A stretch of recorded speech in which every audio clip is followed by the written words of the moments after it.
If a little person asked you, what's a scout leader? How would you describe it? How would you describe it to a parent? That's the question I'm asking you today. How would you describe being a scout leader? What is that almost job description? So I thought about it and I thought outside the box because I was recently at Beavers and they asked me, Mark, what do you do as a scout leader? So I kind of told them about passing on the knowledge, those skills, having fun, arranging camps, training, that kind of thing. So driving home, my managerial side of me kicked in and I was thinking, actually, if I had to write a proper job description, how would I write it? And here's what I come up with. Mentor. As a scout leader, you are a mentor both to the young people and to fellow scouters. So the young people look up to you. You might not think that they do, but they do. They inspire to be like you. And also you're teaching those skills and things like that. And also other scout leaders, not just in your group, but maybe from the district, from the county.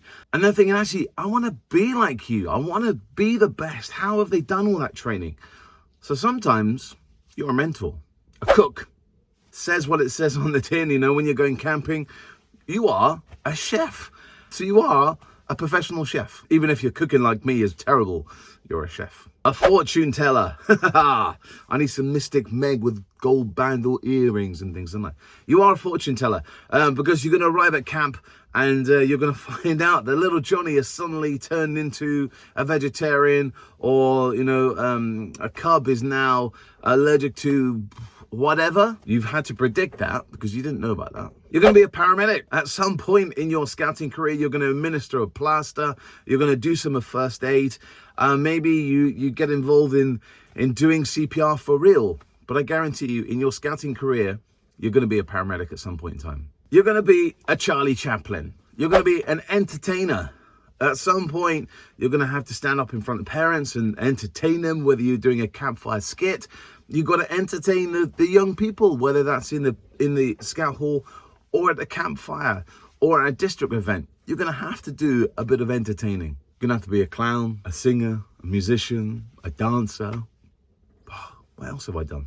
Talking about being an entertainer, you're also going to be, a magician, right? Picture this, and we've all been there. We've been at camp.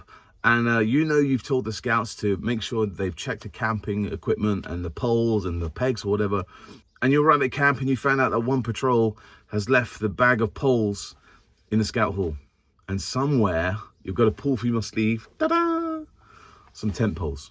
A chief negotiator, that came up on my job description as well. So whether that's negotiating between the young people, maybe you're trying to get them to take part in an activity or something.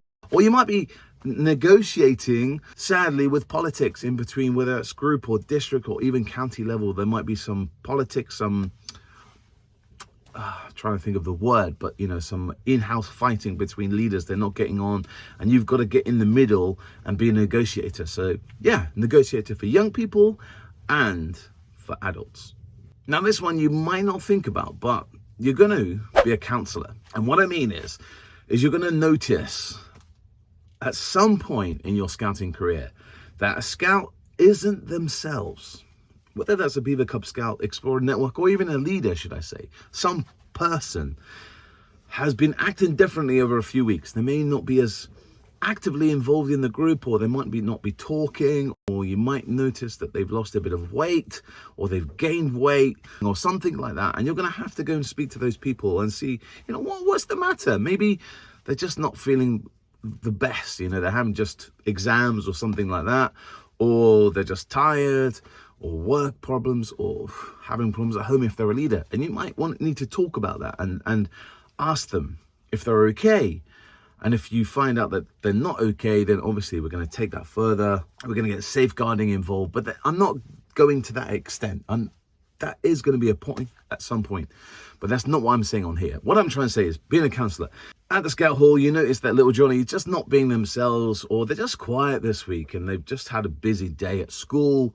They've had an exam, or they've been learning a different subject or something, but maybe they've just fallen out with their friends and they just need a bit of life advice from you as the scout leader. Maybe in the Explorers, they've had a fight, they've broken up with their boyfriend, girlfriend, and you as an adult who's been there before, as a parent, they just need some support, or maybe they just need a bit of guidance.